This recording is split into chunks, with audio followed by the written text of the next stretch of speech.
Hello and good morning. I would like to start by acknowledging that I live and work within the traditional territories of the Kwanlin First Nation and the Tonquichan Council.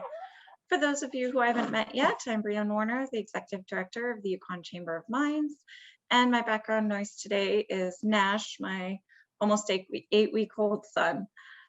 Again, welcome to our session 6 of our Geoscience speaker series. The difficult decision to cancel this year's Geoscience had us pivot to this online series, which we are offering free of charge to our registrants. Special thanks to our partners, YGS with Yukon Government, and BMC Minerals, and our generous sponsors, Alcan Air, Air North, Archer Cathro, Hummingbird Mobile Health, Cobalt Construction, JDS Group of Companies, Newmont, NVD, Pelly Construction, Summit Camps, Invest Yukon, Metallic Group of Companies, SGS, Smalls Expediting, Sodexo, Northwest Tel, Tetra Tech, Whitehorse Gold Corp, Banyan Gold, Casino, CSR Management Inc., Ivor Yukon, Horizon Helicopters, Kluani Drilling Ltd., Minto Metals, Rockhaven Resources, SLR, AMG, Snowline Gold Corp., and Terrain Geoscience Inc. It is important to the Chamber to ensure we continue to offer opportunities for industry to network and communicate their achievements and attract investments to our territory. Whether it be in person or over Zoom in the coming months, we look forward to continuing to offer this type of series. Please take the time to check out our online silent auction put on by Northern Safety Network Yukon, the Yukon Chamber of Mines, and Yukon Reef Society to raise money for the Yukon Imagination Library and the Yukon Mines Legacy Foundation. That auction ends today at January 27th at 12 p.m. Yukon time, and the link should be posted in the chat. If you have any technical questions, please contact events@csrmanagement.ca. At the end of each talk, which is slightly different than prior sessions, we will offer a Q&A with our speakers. Please type your questions into the chat, and I, today as the moderator, will ensure that they are answered. These sessions will be recorded and posted on yukongeoscience.ca. Again, special thanks to our partners, BMC Minerals and Yukon Government, and all our other sponsors. With that, I will introduce our first panel, Improving the Alignment of the Assessment and Water Licensing Process, with Briony McIntyre, who sits on the Executive Committee at YCM, Yukon's Environmental and Socio-economic Assessment Board, and Pierce McDonald, Chair at the Yukon Water Board. Great, thanks, Brianne. I'm going to share my screen. Okay, yes, so Piers and I are here to do a short presentation and answer some questions around an initiative that we're working on. But first, yes, I also like to, on our behalf, acknowledge that we are Zooming in the traditional territory of Kwanlin First Nation and Tonquichan Council. And thank you to the Yukon Geoscience to provide us this opportunity to participate in the Speakers Forum. So great. Just gonna flip, where is my thing? Just quickly, Brianne introduced us, but yes, I'm Briony McIntyre. I've been with the YCM board since 2017 and on the executive committee since 2020. And of course, Piers McDonald is here, the chairperson of the water board. And I'm sorry, Piers, I don't recall when you started. You want to, when you took over the post? I've been chair of the water board for about 4 years now. So I'm long enough to know what's going on generally, but I'm still learning. Thanks. Okay, and I'm in charge of the slideshow, so if anything happens, it's probably my fault. And we're gonna tag team this between Piers and I. So I'm gonna flip to the next slide, and Piers will take over. Thank you, Briony. Good morning, everybody. The presentation today we thought would focus on a few things. Firstly, to provide some information about the Yukon assessment and the water board regulatory processes. Some of you are familiar with some of that in general terms. We'll provide a bit of an update there. And secondly, to provide an update on the what we're referring to as the Joint Initiative on Process Alignment undertaking, which is to, which I'll explain as we go forward. Next slide. First, I think it's important to understand the legislative framework in which we operate. The YESA, or the Yukon Environmental and Socio-economic Assessment Act, is federal legislation established to implement Chapter 12 of the Umbrella Final Agreement, and applies to the Yukon Environmental Socio-economic Assessment Board, to the decision bodies, which are the governments, the Yukon federal and First Nation governments, and to the Yukon Water Board. The Waters Act is Yukon legislation, and it's established to provide for the conservation and development and use of water. These two pieces of legislation are considered sort of the guiding legislation, intersecting, tying the two boards together functionally. But I'll also note that the Water Board has responsibility for Chief of Placer Mining for issuing Class 4 placer mining license authorizations.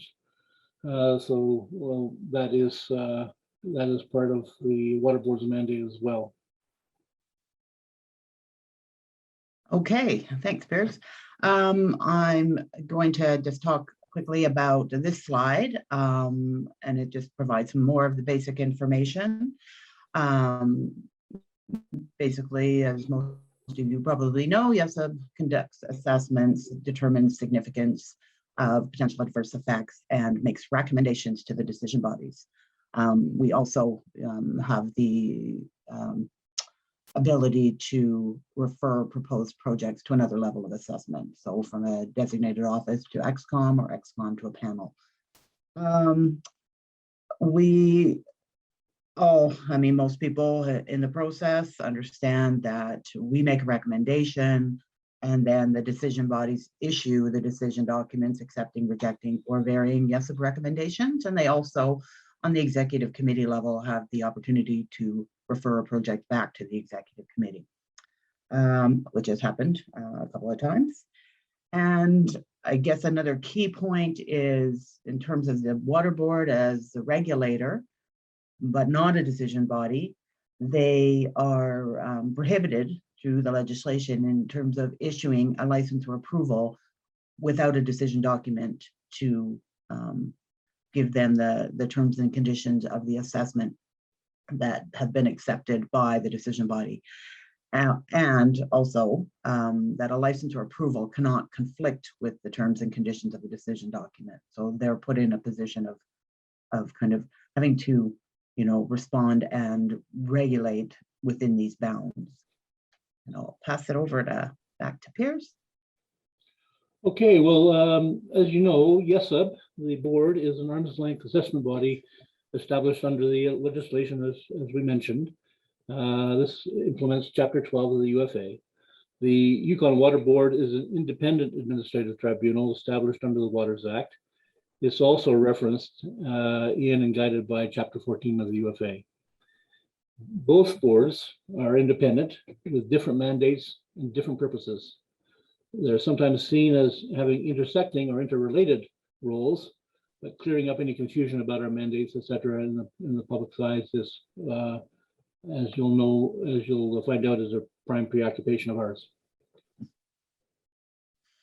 So back to Bryony.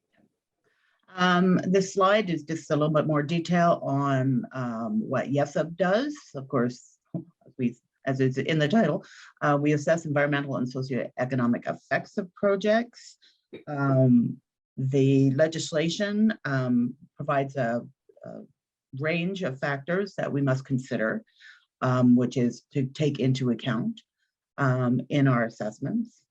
We then determine the significance of adverse effects that may occur based on the proposal and the information considered.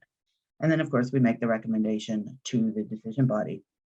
And it's also important to note that we continuously recognize the components of Chapter 12 of the Umbrella Final Agreement on which the Act and the purposes within the Act were based. So we have obviously the legislation, but we also have the spirit and intent of the UFA that guides us.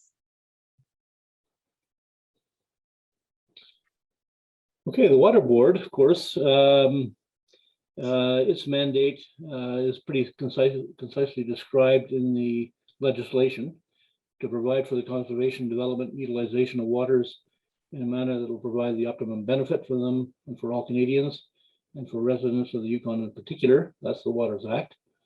And then to maintain the water in a natural condition while providing for its sustainable use under the umbrella Final Agreement, Chapter 14.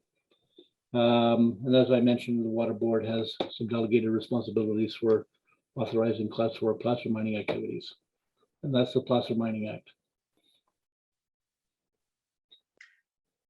Okay, the next couple of slides, we're just setting some context about the relationship between assessment and licensing. The assessment then into the resulting regulatory steps.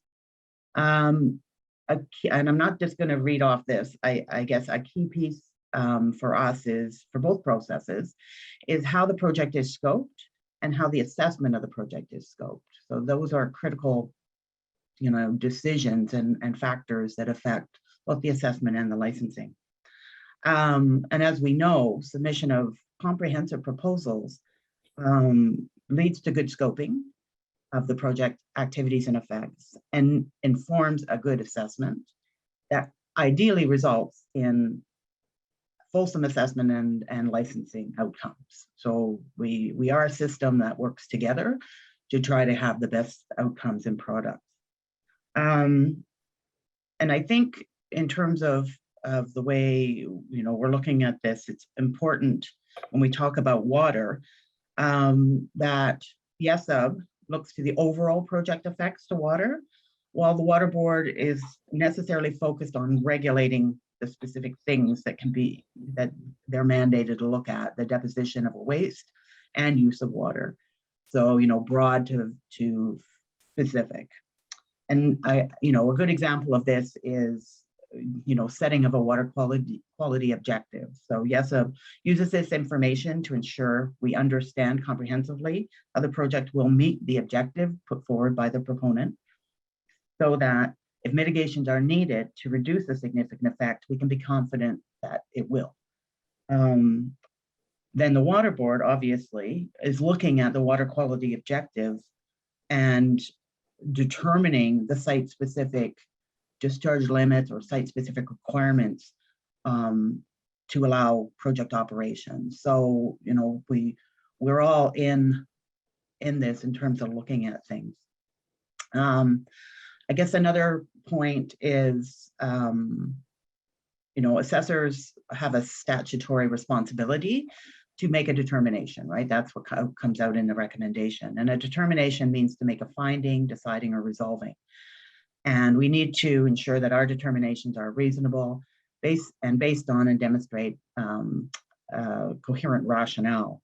And so we rely on case law like Vavilov. I don't know if everybody's heard of it, but that case that provides guidance on determining or making your determinations and articulating your reasons. So all that being said, it leads us to requiring a certain level of information for our assessment, and obviously for the Water Board to need a certain amount of information for the regulatory process. So we just wanted to highlight, and I mean, most of you will know or have reference to this court case back in 2011, the Supreme Court, Judge Vail, reasons for judgment in the Western Copper case. He concluded that the development assessment process of YCM is a planning tool that reviews a proposal for a project with a consideration of its broad environmental and socioeconomic consequences. This is, oh, my chat box is in my way. This is, oops, no, I just made it too big. This is a different mandate than that of the Water Board, which decides whether an application can be licensed. I conclude that the development assessment process prescribed by YCM is a planning tool that precedes a more technical regulatory licensing process under the Waters Act and the QMA. The development assessment process in YESA is not for licensing or permitting projects, but rather a process that ends with a decision document that accepts a recommendation. And in the wording of YESA in section 5.2 requires the consideration of environmental and socioeconomic effects before projects are undertaken. The decision document is not a license or permit for the project to be undertaken, but a document allowing the project to proceed to the licensing application pursuant to YESA. So that obviously, that court case set the context for a lot of the work that we do and how we view our interactions together. Okay, well, the acknowledging that we have the two boards have different purposes, different mandates, we recognize the intersecting relationship between the two processes, and with the help of Bill Slater, who many of you may know, we have been working with each other, we're working together to try to explore opportunities for improving the YESUP and the water board processes. We're calling it the Joint Initiative on Process Alignment. It's a bit bureaucratic sounding. And the acronym doesn't sound any better, actually. JIPA doesn't sound much better, but I guess a lot depends on what the outcomes are as to how you will identify it. In any case, we're working together, and the two main objectives of this process are to identify ways to collaborate and cooperate and improve the effectiveness of the overall assessment and regulatory processes, and to ensure that we are speaking the same language and understanding our respective roles and responsibilities the same way, that we identify any legitimate areas of overlap and interrelationship of the two processes and try to sort them out if there is confusion. Okay, so the process we've been talking about, further to the two objectives, we've been discussing the real steps we go through, looking to improve and clarify the actual things we do within our legislative parameters to improve transparency and sharing of information. We've been having these ongoing conversations. We're looking to where YESUP can help support scope clarification for the water board, and where the water board can participate administratively in either the pre-submission engagement process or in review of, say, a draft screening report, where they may be able to highlight potential issues with drafted terms and conditions like other regulators do for us. That's a key part of kind of the feedback we get. And to support us to do these things, to look to actual opportunities, we have a team of senior assessors along with Bill, licensing officers and other technical experts who are, along with legal counsel, looking at the practical ways to engage with each other. And then some of the considerations, we recognize the overlapping scope of review between our processes. YESA assesses and makes conclusions about project likely significant effects to the environment and to socioeconomic factors, of which water is part of that. And the water board's responsibility stemming from the Waters Act is also very broad. So, we've got to respect those two things working together.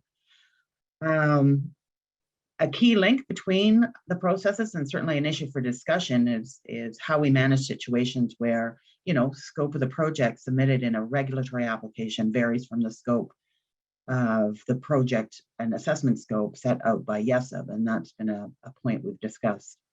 How we can help support each other, help water board make determinations that, yeah, this project has been assessed, and clarify that. Because water board is responsible to ensure that the submitted regulatory application has been fully assessed. That is one of their jobs.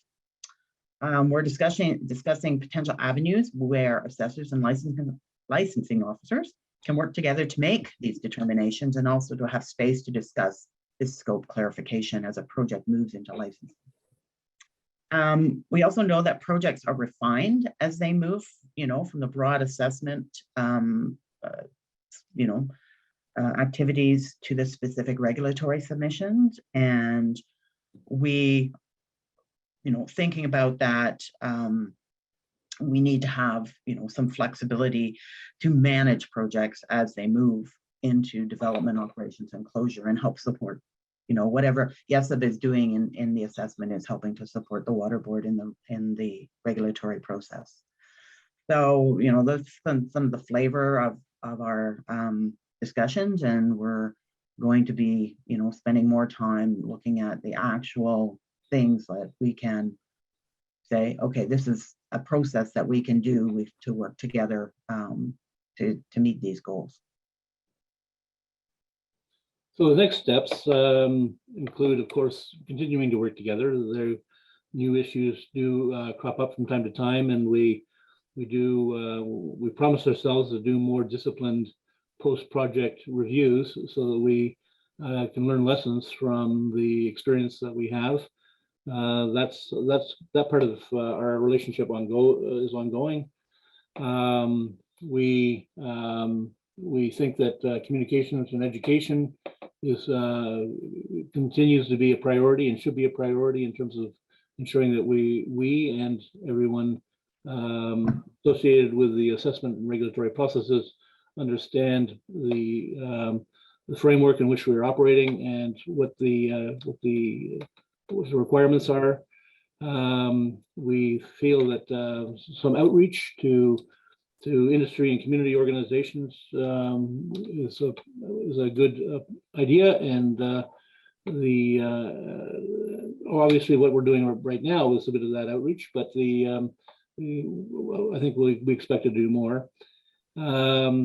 We are looking at the possibility of an MOU, memorandum of understanding, I think, between us to formalize any commitments that we make to improve the processes, and potentially develop some protocols to ensure that things such as scope clarification, which Bryony just referenced, and any information exchanges are identified and clearly understood between the parties. And we want to as well continue dialogues with the decision bodies, so the people who we haven't referenced in this process, other than to say that they exist and they must make a decision at some point after assessment and before water regulation. Getting an understanding of what their orientation is in general terms is certainly something that is ongoing conversation. So then that leads us to finally to ensuring that if you do have any of you have suggestions for improvement, please contact us. We have, I know in the case of the water board, we have invited interested parties to discuss regulatory improvement with us directly outside of the licensing process. I have to stress that. But if people have ideas that to make things, refine things, make things better, please don't keep it under your vest. Please share it with us. And Roger Lockwood is the director for the Secretariat, and this information is on the screen. And Tim Smith is the current executive director of YCM. So please contact us when you have ideas. We're eager to hear them. Great. And that's our presentation. There we go. Thank you very much, Bryony and Pierce. We'll now move to our Q&A. So if you have any questions for Pierce or Bryony, please enter them into the chat and we will answer them for you. Looks like our first question for either of you: when you eventually have drafted an improved process, will the public have an opportunity to comment on it before an MOU is signed? And that's from Neil Sullivan. ex-water board person. That is a very good idea, Neil, and we haven't tested that with each other, but No. I think that might be something we might want to do if we come to the point of an MOU. You've also asked whether or not there's a time frame for completion. We will complete various elements of the relationship improvement over time. But I would hope that this conversation and this dialogue wouldn't end. So there will always be an opportunity to seek improvements and develop a culture of that encourages improvements as we go along. Yeah, and certainly, some of the discussions around the MOU have focused on this board-to-board relationship and how to make sure that it doesn't just fade away again, right? To have commitments, because as we know, we get new board members, new chairs and that quite often.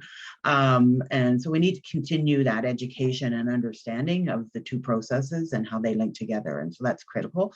So that definitely will be ongoing, and also obviously the relationship between staff and being able to resolve new issues as they come. So setting up that framework. Last call for questions. And again, any progress you have with the JEPA or the MOU will be posted on your website. I'm guessing. Will both of you announce them on your website? How will you announce process going forward?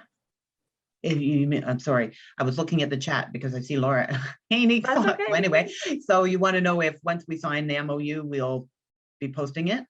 How will you announce process going forward? Will it be on either of your websites, or one of you taking the lead, or?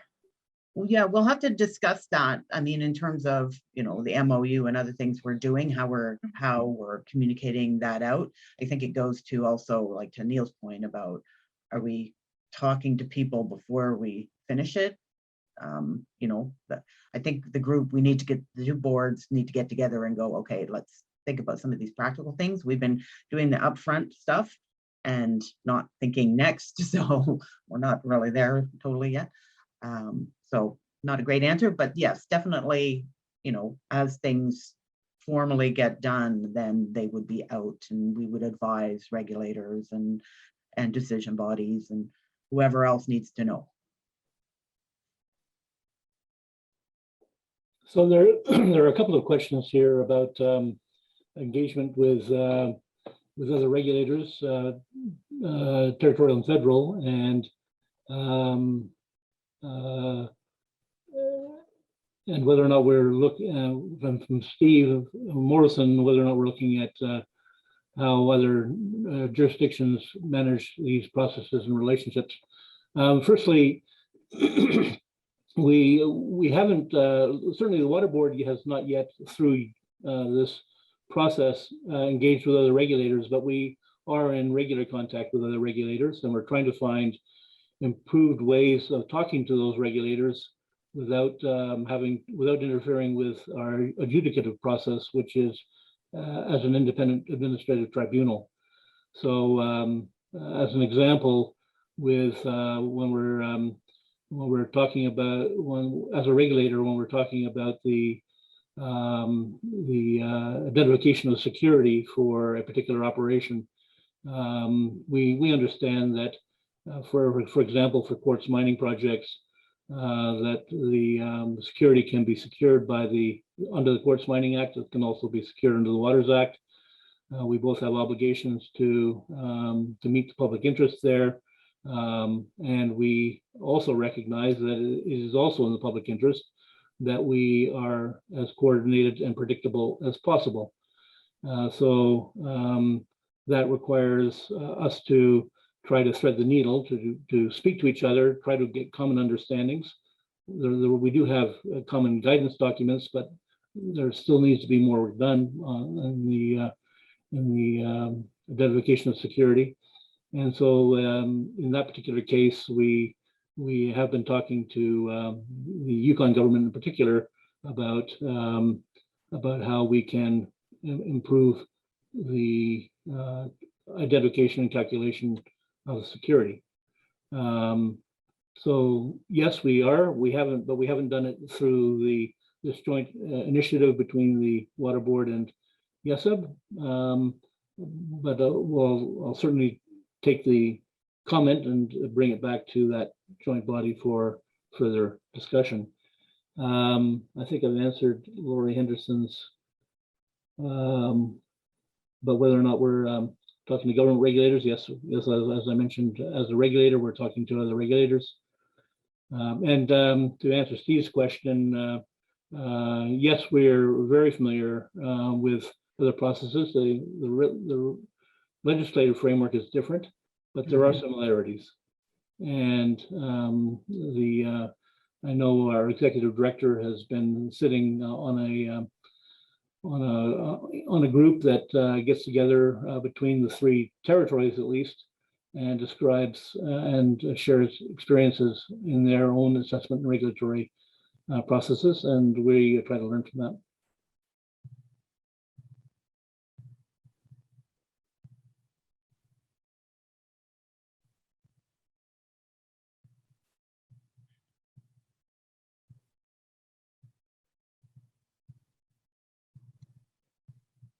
I think, Neil, that's some of the protocol stuff and the work that we're going to have the assessors and the licensing officers and tech experts to look at some of these other things that we can do within, not kind of going outside of the legislative constraints.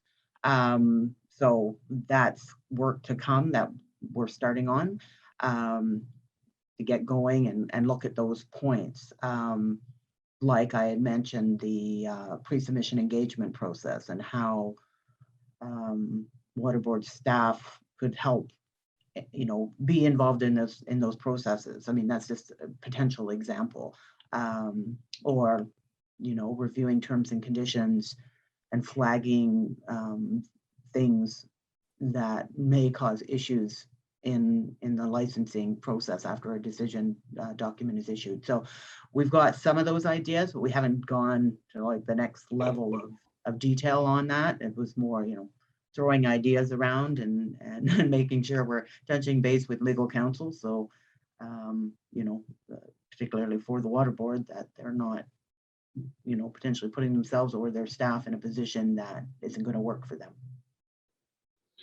There are, I guess, to answer Neil's question, I think, and I think Lewis's question with respect to shortening timelines, certainly when it comes to permitting, we, as people know, the board is not allowed to adjudicate any application that does not have a decision document attached. But we have encouraged applicants to preview their license application with us prior to the decision document being handed to us. And particularly for the larger projects, this has allowed for us to engage in a variety of different ways, hopefully informal and useful ways to get a better understanding of what might be proposed and to signal any concerns that might arise during the formal permitting process. We hope that that's going to accelerate at least our role in permitting. We also think that we also have been engaging technical expertise if we think that it's required, or engaging our own in-house technical expertise to start reviewing applications in the assessment phase to get a better understanding, so that we're not starting from scratch when the decision document is handed down. We have some history and understanding of what the application is all about. So we are looking at different ways to accelerate the process.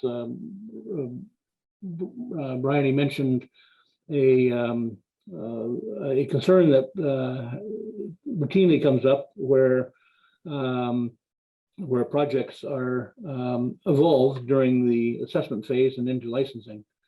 This is a natural occurrence. Engineering changes plans. This is normal. But it also creates a challenge for the water board to determine whether or not project has been appropriately assessed. We're not assessors, we're regulators. So we have been talking to YCM to give us a hand in terms of providing advice on that matter. This can accelerate that one decision-making point, which has caused some hangups in the past. So big and small, we're trying to find our way through making the process more efficient and ideally shorter, but without compromising the public's interest, which we're charged with doing. We're very aware that we have a balancing act and that we need to be both efficient and effective.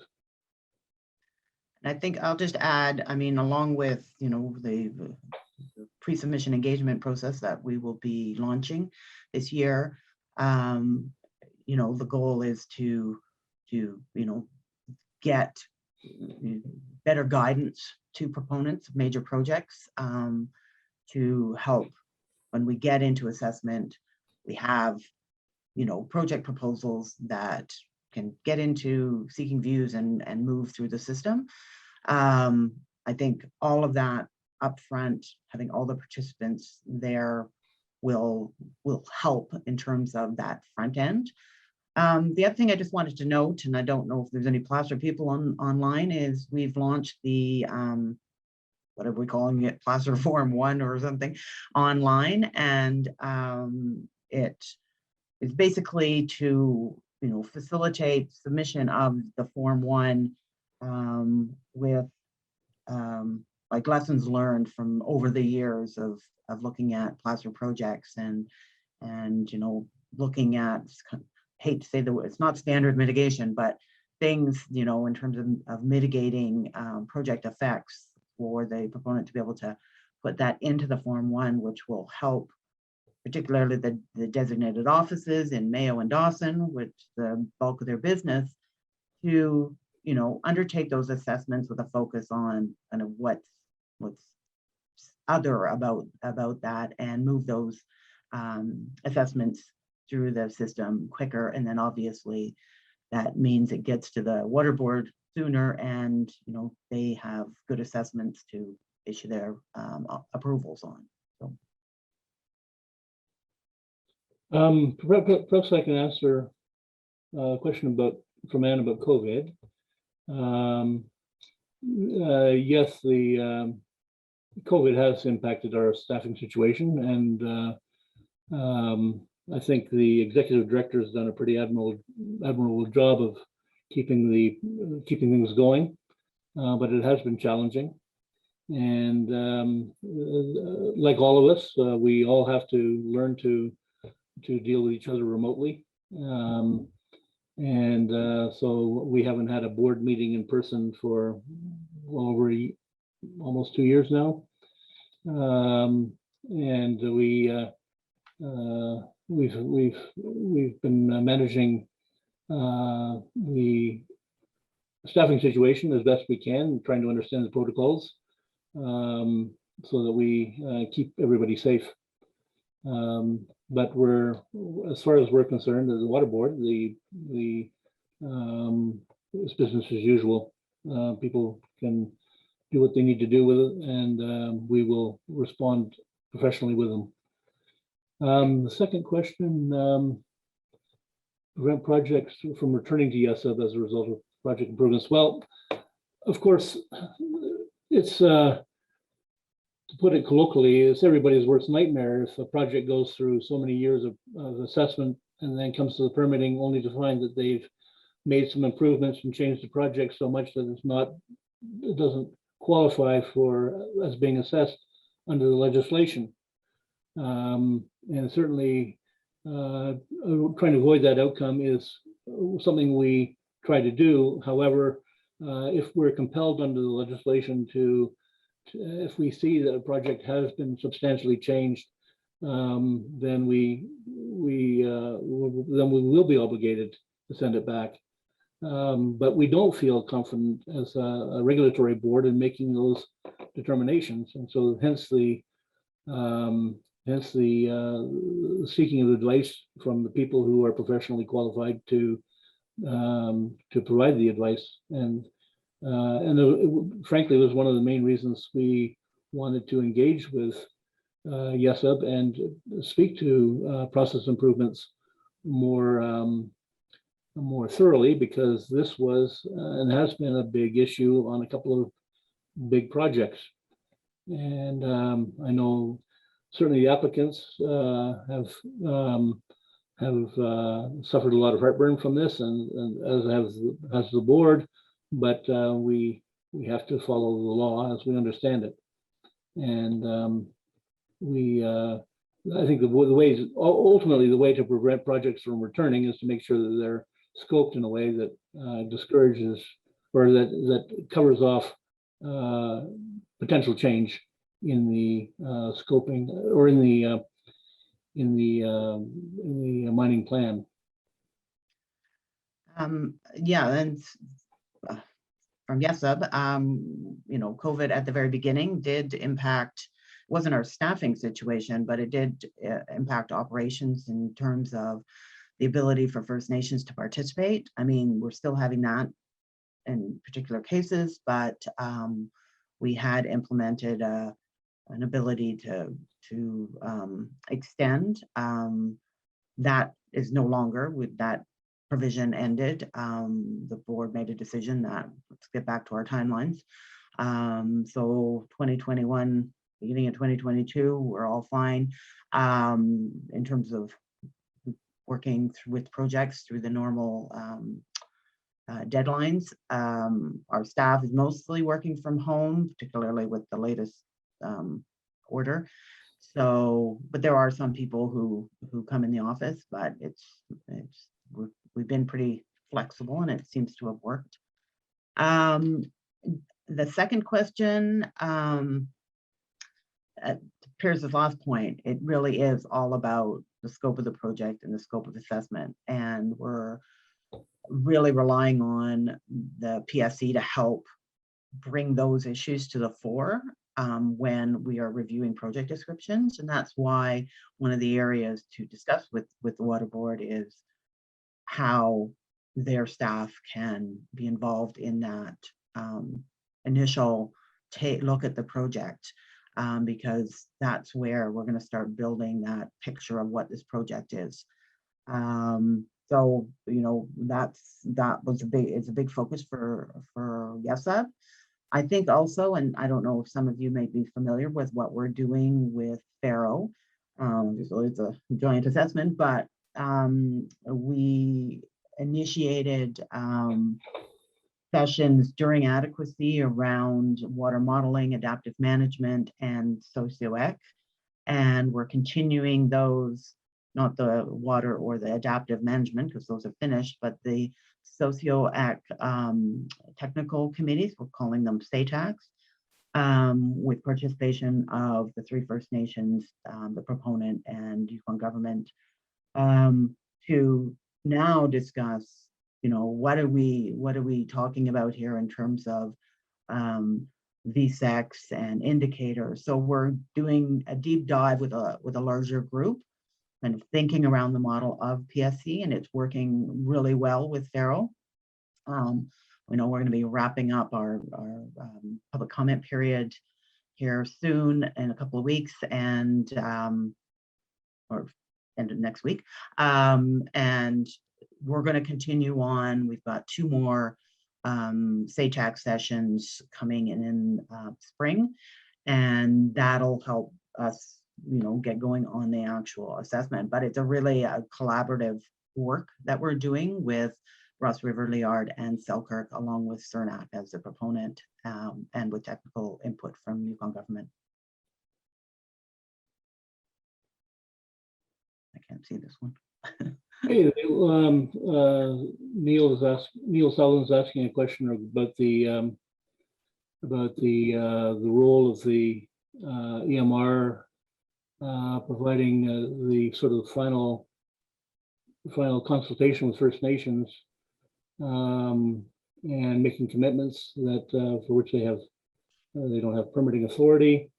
What are we doing about it? Is this a problem? And the answer, of course, is indeed Neil's identified a big issue.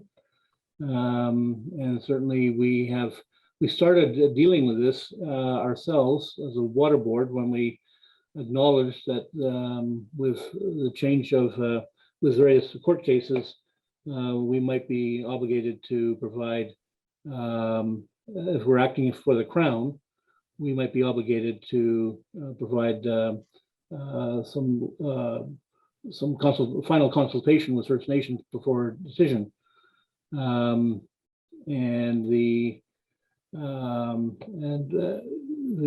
Unfortunately for us, that's inconsistent with our general process as an administrative tribunal of being public and involving all parties and allowing people to have a chance to rebut, etc. This is all part of our process.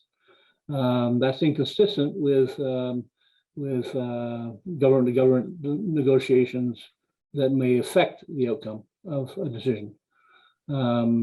So we recognize that while consultation may be required of us, we're not the best people, and it would serve to undermine our main game, which is the independent administrative tribunal. Having said that, if the government's going to do it, as Neil has identified, what authority do they have to change the water license or change the terms and conditions of the license? They do under the Placer Mining Act. After the licensing takes place, they become the chief of placer mining, and at that point they may be able to provide influence. But the point that Neil makes is a good one, and it's known to us, and we are trying to do our best to deal with it. I recognize it's frustrating for proponents. It's an ongoing challenge for us, and certainly this issue is in the parking lot to be raised with through the review of mining legislation, because I know that's going to I know it needs to be resolved. So thanks for raising it, Neil, but I don't think we can provide ultimate satisfaction yet on that subject. And I see the next question is for me. What are we doing about the recent referrals? Well, we're working on the coffee one right now, and it will be issued February 1st. Got such a short timeline on that, but more in a broader way, we are looking at kind of what can we do in our screening reports to address some of these seemingly larger topics, obviously, like cumulative effects and consultation and with First Nations, which is obviously a responsibility of the Crown. And some of these kind of things, dealing with having our reports have more the rationale and the linking, so people can see our reasoning, and the Vavilov case that I referred to has helped inform some of the change. And so we thought coffee was a very good report. We thought we had provided all the, here's what the assessment is, here's the significant effects, here's how we plan to mitigate them, and the intent. Obviously, we weren't clear enough in some areas, and so the next week when it comes out, we will be addressing those. But I think there's further work that can occur between YCM and whether it's Canada, Yukon, or First Nations around some of these broader issues around how our assessment methodology, how we're working on how we do our business. And there's some differences of opinion and differences of interpretation of the legislation. But I think what's key, and often I think gets lost, is that the legislation as a whole, YCM, is the responsibility of not only YCM, right? It is the responsibility of the decision bodies and YCM. So there's roles and responsibilities for all of us within this process. We only can control some of it, but the decision bodies have to control and manage theirs. And YCM cannot do everything that YESA is requiring. And I think that's a really key point that people need to keep reminding themselves of. We don't do Crown consultation. There's a number of things that we just cannot do. And they are the responsibility of the other parties to the act. And that's what I always come back to is, let's all figure out what we're supposed to be doing. You know, we cannot fix the cumulative effects conundrum we're in, just the board alone. So that's my 2 cents on that. And on wetlands mapping, sure, if we got them, maybe mapping would be good. Any and all information that the assessors can access is good. Thank you very much, Pierce McDonald and Briony McIntyre. I really appreciate you coming on today for the informative talk and staying onward for the Q&A. And with that, I will introduce our new speaker. Thanks again, Great. Piers and Briony. Thanks, everybody, whoever's out there. Thank you for this. Our next speaker is Mika, and she is with Hummingbird Mobile Health, and we'll do a talk titled Navigating Workplace Health Surveillance Programs, Integrating Public Health Approaches for Better Worker Outcomes. Now on to Mika Leonard with Mobile Health Hummingbird. Thank you. Thanks so much, Brianne. Good morning, everyone. I hope everyone is enjoying the speaker session so far today. Bear with me as I share my screen. So what I'd like to just kind of talk with you about today is just some different information around navigating workplace surveillance programs. I'm coming at this from a perspective where Hummingbird Mobile Health has essentially been providing occupational health services, whether that be hearing tests, spirometry, pre-employment drug and alcohol testing in the Yukon since about 2016 or so. But with COVID, it made things a little bit more interesting because, you know, then public health essentially kind of came a little bit more to the forefront. So I'm going to utilize this opportunity just to do a little bit of education about public health programs and thinking about how they relate to the workplace. So just some quick facts here. You know, we spend a lot of time at work. And, you know, again, COVID's made it a little bit interesting because we also are spending time at home and at work. But generally, you know, we spend about 1/3 of our life at work, and we have to really start considering how our work environment is a major factor in determining our health. You know, injury and illness just don't go away from 9 to 5, right? Just like we want to make smart decisions about fall arrest equipment and doing rooftop renos, you know, wearing appropriate PPE outside of the work time, you know, in our own backyards. So these are just concepts that, you know, we take from the workplace, we integrate them into our personal, we think about what we do in our personal, we integrate it into our work, right? That really helps offset a lot of that balance that we need as individuals. So the other thing that goes along with this, with workplace health surveillance, is thinking about how we integrate evidence-based medicine, right, and causal analysis when we start thinking about incidents, chronic disease, you know, personal health factors, social determinants of health. We take all of these things and we essentially do a little risk assessment. So part of this is us thinking about, you know, what's the worker's capacity at the forefront? So what's their capacity, you know, just from a physical demands perspective? What's their tolerance, right? What's their ability? We can sometimes make these broad-based assumptions that workers, you know, in their 20s are going to be a lot more capable of doing things than people that have been doing it for 40 years, but that's not always the case. And then we also think about the risk pieces as well. So we're thinking about, you know, if they've had any other kinds of injuries in the past, you know, how's that going to affect them to be able to do their tasks, you know, that we're expecting them to do as part of their job description.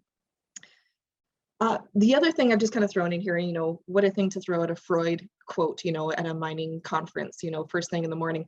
But we really want to try and take these concepts, especially from that, you know, return to work perspective, recognizing that the way that we work, us being involved in work, is part of our human experience, right? So I think what we need to consider as employers, and myself being an employer of, nurses and, technicians and admin staff at Hummingbird, we think about those recruitment and retention pieces that go beyond what our regulated requirements might just be for workplace health surveillance, because we all know that if, we have a really good rep, in the community as being a good employer, we're going to attract that good, right?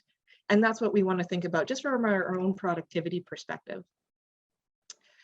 So workplace surveillance program roadmap. So I tried to take a lot of these concepts and just kind of lay it out in this slide deck for you, just so you had a very general understanding of where to start, essentially, because when I hear, workplace surveillance programs, it's like an explosion of all these different concepts that start flying together, and you want to kind of think about, okay, well, where do I start, right? Where can I kind of get this foundation? So when we're thinking about how we would initiate the case for a workplace health surveillance or medical surveillance program, we need to first look at the law. So our occupational health regulation in the Yukon, our Occupational Health and Safety Act, our workers' compensation legislation, all of these pieces come together, and that's really the foundation, right? And we all know that the law is really the minimum social expectation when we start looking at exposures and what would be required for us to be doing as employers. We can always go above and beyond that. And that's what makes, employers that are doing what they're supposed to do compared to those that are going above and beyond what they need to do. When we think about what kind of program we want to put together, it's important for us to think about what are the worker needs and interests, right? And not saying that this would probably ever happen anytime soon, but if we had a mining operation that was, run by pregnant women, I guarantee that workplace health surveillance program is going to look a heck of a lot different than a workplace surveillance program with a mining operation that is, a mixture of mostly male-dominated folks and, all with, perfect health. So we really want to think about that a little bit, and what it really comes down to is knowing our audience and understanding our context. We do need to pull those incident reports. And if we're starting up our own company, we're like, well, we have no injuries, we have no illnesses, then we're kind of seeking out that data elsewhere. So there are other places like the Association of Workers' Compensation Boards of Canada, where we can start building trend reports based on our industry. And we can kind of start seeing, what are, in my industry, what is the most prevalent injury that people have? Is it head injury? Is it musculoskeletal? And then I can start building it from there as a preventative approach. If you do have those medic records, first aid records, any kind of trends, it's always great to kind of connect with those medics when you're looking to build this kind of program, because that's the front line, right? Those are the folks that are going to be able to kind of tell us where all of this stuff is going to start filtering through. And then, of course, looking at those worker absence reports, right? Why are workers missing work? The other thing we want to consider here is just like the baseline work employee screening. And I hear a lot of that lately, especially with COVID, thinking about how we can get better baselines, making sure, if we're working in the drilling or exploration industry, and, we're flying a bunch of guys up, to be going out and working in a remote area, that when we fly them up, they are actually going to be fit to work. And that's so important from a financial perspective, because it's the company's money that's flying this fella up. And we also need to consider, if he's here, can he actually get into that dozer? And I'm not having to worry about, a fall or, hernia or any of those other things that, really you would expect an individual to be on the up and up about disclosing these things. But sometimes, I hate to tell it to you, doesn't always happen. So this is where we want to think about how do we exercise that due diligence for any kind of baseline. So filtering into the goals, we're thinking about our own policy statements around medical surveillance, looking at our emergency response plans, those key pieces that you might already have part of your core program.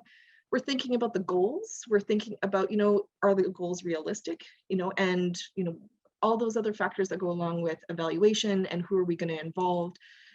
In the Yukon, we're coming from a frame of reference where we're always battling this economies of scale piece, right? There's a lot of small companies that do mining operations. There's large companies that do mining operations that have those huge corporate resources that maybe some of our placer miners don't have. So we're also thinking, how can we build and collaborate in terms of these programs? Because it can be quite daunting when someone has the best interests of their workers at heart, but they're also running the safety program, and they're also doing the admin, and they're also doing the finance, and they're also trying to schedule everybody in. So, you know, those are the complexities that we start thinking about. How can we collaborate with each other? And you know, we see that in other organizations and support associations like the KPMA, who have gone out and done that with health and safety program development. So of course, all of this comes down to money. And, you know, I think what we have to start thinking about here is, does the cost of worker illness and injury outweigh the cost of putting an effective program in place? And that comes with time, that comes with consultation with other companies that are doing this. And I'll tell you, companies have been doing workplace surveillance programs for a very long time. And my favorite company is Hershey chocolate bars, who started doing weight loss and exercise programs way back in the 1930s and 40s. So these things have been around. We got to ask around. That's why networking is also so important with this if you're really keen to get this going. So what kind of programs can we start generating? So I've given just like a limited list, I would say, because in my view as a registered nurse and occupational health nurse, the sky is truly the limit. So we think about, you know, what Hershey did with exercise and physical fitness. Then we look at the next point of industrial screening, legal requirements that actually are embedded in legislation. So if you're working around lead, you're working around zinc, you're working around silver, you're working around asbestos, you know, these are the things that you're going to be wanting to double check into the occupational health regulation and think, what are my requirements as an employer to get done here? And what are my ongoing requirements to get it done?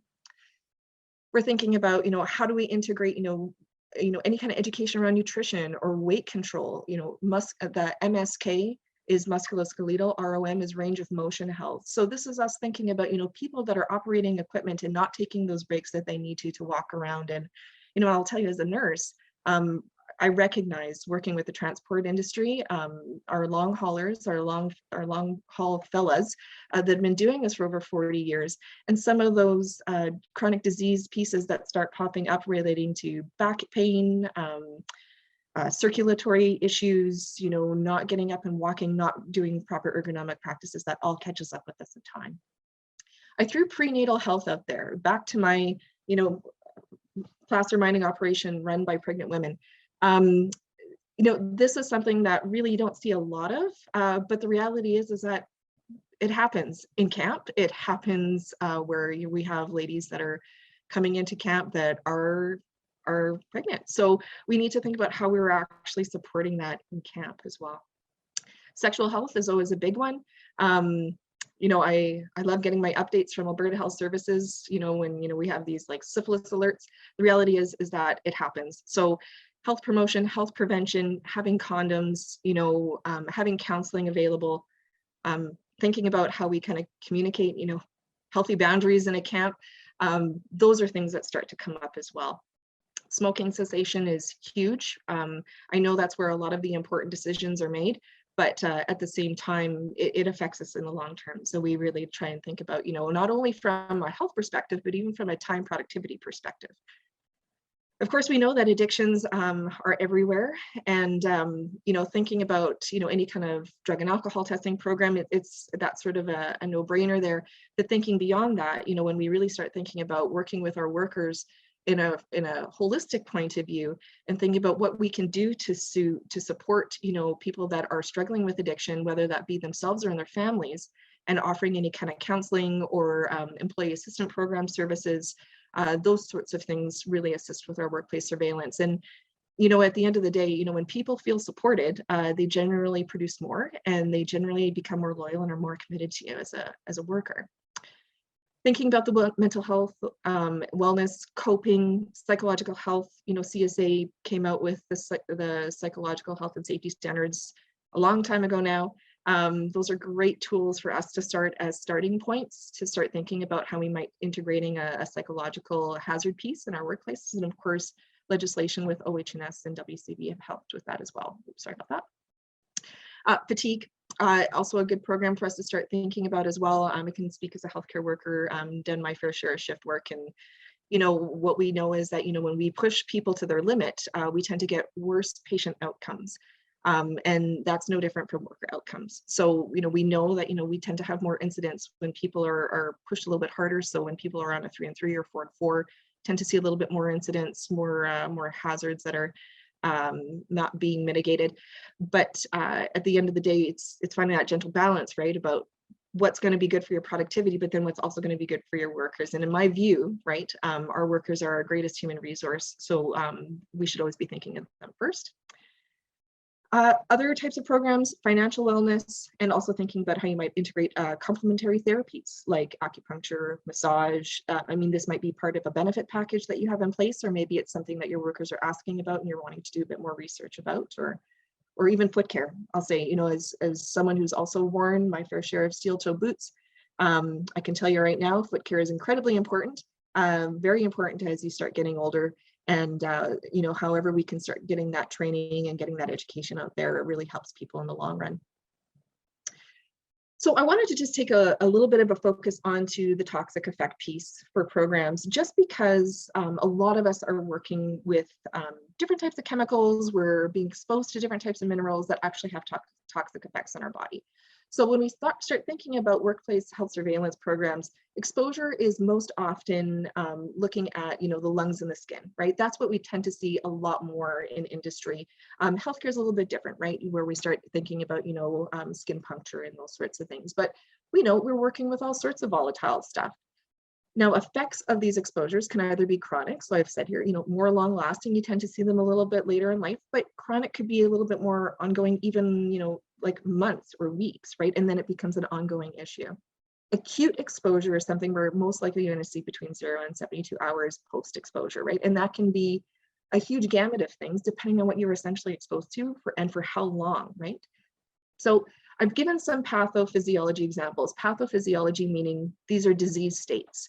So when we start thinking about disease states associated with toxic effects in the mining industry, we're thinking about respiratory disease, so silica exposure, fibrosis of the lung, bronchial carcinoma, mesothelioma, asbestosis. And then we also start thinking about those synergies that those toxic effects have with health factors. So asbestos and smoking love each other, I guarantee it, but they're going to do a lot of damage to our lungs. So, part of that workplace health surveillance isn't just about us, thinking about doing any kind of screening for lung function in relation to asbestos. It's also doing that patient education around thinking about, smoking cessation, because we want to reduce those losses. We want to try and reduce those risks as much as possible.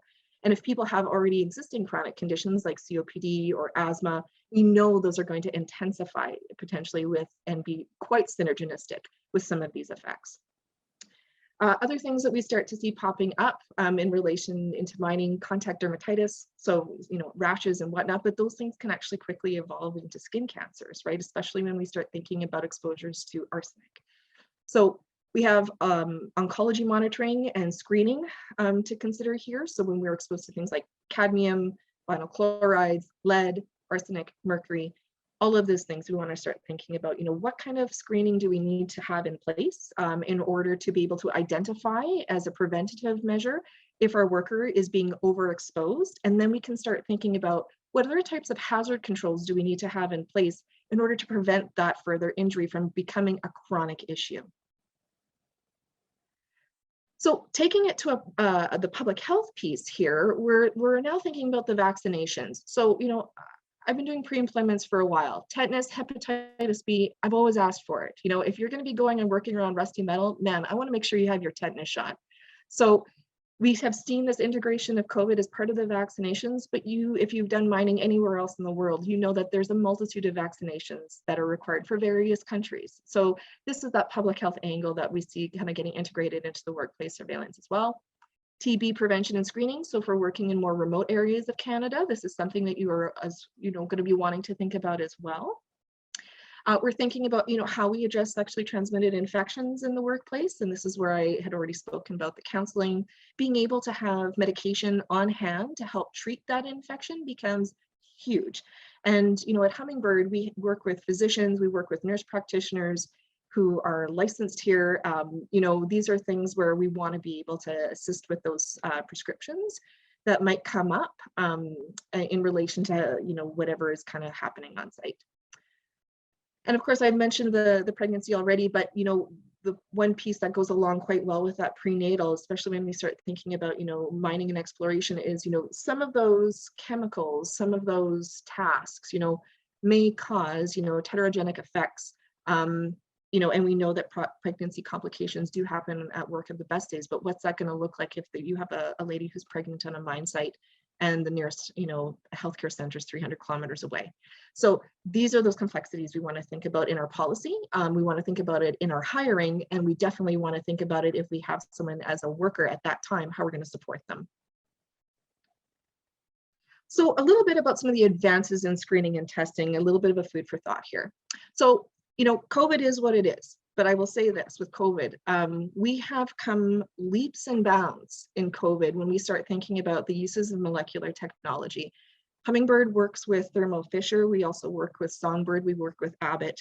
And where we're going in a direction is we're wanting to really push the limits of molecular testing, where, before we had to send samples to a lab, but thankfully with molecular testing and the advances that have been done with COVID screening, we can actually bring that molecular testing into the clinic, and we can process STI confirmations with this molecular technology, which is great, because then we're not backing up our lab in Whitehorse, and we're not having to send stuff out to BC. So we're able to actually help reduce that time limit, and we're able to provide that result and get that script out, that prescription, in a really timely manner to help support that worker on site that is undergoing an injury or illness. There's been some really interesting advances in drug and alcohol technology in terms of fingerprint screening. So historically, we've had this, urine, saliva kind of methodology, essentially, when we've actually tried to be doing drug and alcohol screening, but it only picks up certain drugs. And, we know the designer drugs that exist out there. They're coming into camps, psilocybin, magic mushrooms, all of those things are trending huge, but unfortunately we lack a lot of resource to actually be able to test them, but fingerprint technology can. So when we start thinking, searching bags at the airport before people get on the plane, this is something that we might want to consider at that point. Hummingbird uses portable ultrasound technology. Again, with COVID, we were in this situation where, we were having to push patients down to diagnostics in order to get chest rays and ultrasounds to help do effective diagnosis for COVID-19. And of course, there's huge infection control considerations when you're pushing a highly infectious patient around a hospital to get a diagnostic done. So portable technology has really been pushed as well over the last 2 years. We have a lung ultrasound machine that also is capable of doing soft and deep tissue musculoskeletal analysis. So that really helps us when we start thinking about functional abilities, and really when people say that they have back injury, this is going to help us determine, do they actually have back injury, right? And we work with our physicians and our consultants to help with that diagnosis as well. But on the same breath, ultrasound technology has also come a long way for cardiac, prenatal screening, all of those things as well. That could be a consideration depending on your workplace needs. We work with several companies as well that actually do targeted cancer screening. So when we start thinking about, PVC exposure, the vinyl chloride exposures, our firefighters deal with a lot of exposures. And, when we start thinking of pushing the limits of claims, we also look at, the cancer pieces that come along when people are in the line of duty. So we're working a little bit more closely with our providers here in the next year, because we've had several requests in terms of doing cancer screening for workers that have possibly come into contact with some pretty nasty stuff. And then there's other testing available, right? That has really always been available. When we start thinking about, the heterogeneity, reproductive, and the mutagenicity effects that actually come along with exposures like solvents and gases and vapors and those sorts of things. So these are the services that we offer at Hummingbird right now. Really trying to move more into the molecular technology and providing a broader spectrum of services. But thinking about the workplace health surveillance piece, I think what I've learned here working in the community for over 10 years as a registered nurse is, having a good idea of what the community needs are and what the community access realities are. Really is what's driven Hummingbird to start thinking about what can we be providing more, either in the absence of or in a situation where we have just such a huge demand, but we don't have enough resources to actually support. So I hope this presentation has given you some information that is helpful to you, and looking forward to taking any questions if there are any. Thank you so much, Mika Leonard. Really appreciate your talk today. As well, thank you for being a gold sponsor for the speaker series here and for all the support you give the mining industry. Thank you. It's not go unnoticed. Thank you. Thanks so much. And thanks for what you guys do as well. Okay, we will move on to our live fireside chat with Honorable Ranj Pillai, Minister of Economic Development and Yukon Development Corporation. And our host today will be Lauralee Johnstone, President of the Yukon Chamber of Mines. I will also take this opportunity, as we're a few days away from Roundup, just to give a little plug. The Yukon Chamber of Mines, I myself will not be there in person. However, we do still have an in-person booth. It's number 119. So if you happen to be in Vancouver over Roundup, please stop by and say hi. We will have it manned periodically. As well, we do have a virtual booth, and I know our partners, Yukon government as well, they have a virtual booth for Roundup this year. Please go register and check that out. And I just wanted to do another shout out to our companies that have given us money through our funding campaign that we recently launched. I wanted to give a special thanks to those companies who have already put forward some money to help us with operations this year. We have BMC Minerals Limited, Fireweed Zinc Limited, Pelly Construction Ltd, Sitka Gold Corp, Snowline Gold Corp, Cobalt Construction Inc., North 60 Petro Ltd, ATAC Resources Ltd, Pacific Ridge Exploration Ltd, and Clive Aspinall Geological. Thank you again. And Lauralee, if you're on, I will get you to turn your, there you are, wonderful. And I will hand it over to you for the fireside chat. Thank you. Thanks, Brian. And I guess I had to unmute as well. This is you know, a little different than we would have expected for a normal fireside, but being the mining industry that we are, we pivot quickly. It's certainly been a transition this year, planning to have a geoscience in person and figuring out how to bring people together. I would really like to thank all the folks behind the scenes that have made this happen. It certainly was something we had to deal with relatively quickly, and I think, you know, the team's done an excellent job. It's much appreciated, everyone who's supported and sponsored. Not having geoscience was, you know, a bit of a kick for us, but thank you to all the great people and companies who've supported us to find our path forward through this. And with that, I'd like to welcome Minister Pillai if he's ready to join the conversation. Yeah, absolutely. Hi, Lauralee. How you doing? Hey, Rand. I'm good. Good. You know what, just if I can just share before we dig in, you know, with Liz having an opportunity to listen to Mika before in the last conversation, I think I just appreciate the chamber thanking her for what she has done. I don't think a lot of people would understand Mika and her work and expertise, as you know, Lauralee, were so significant for the industry to even be moving. Having somebody that has that level of understanding and professionalism, and then working with all the operating mines in the last 2 years, I can see it. I know you were front and center working and advocating on behalf of the industry, and certainly lots of others that are on here today. But I have to say, I think it, you know, Mika was such a key person, and how she really was inside of the work she did. I mean, the economy of the Yukon would be in a much different place if Mika Leonard wasn't a Yukoner. And so it's great that you had her on today. And the same thing with geoscience. I'm, you know, absolutely happy to be here today, but it's been tough because, you know, you're right. I mean, geoscience is such a significant event. I know when I started about 5 years ago in energy, mines and resources, at that time, what tended to happen was, you know, there was a lot of dollars that went into making sure that we had good representation when we went to things that like Roundup and to PDAC, and those are really important events. But we thought it was best to work with industry to increase the activity and participation at Geoscience. And you've had really good folks, of course, at the chamber that have continued to add to that. And what we saw was year after year, really substantial growth in the participation of people and coming to the conference. And one thing on the government side, I would say is what we always tell people: if you are interested, you in the Yukon, investing or exploring, whatever your scope of work is, please come to Geoscience.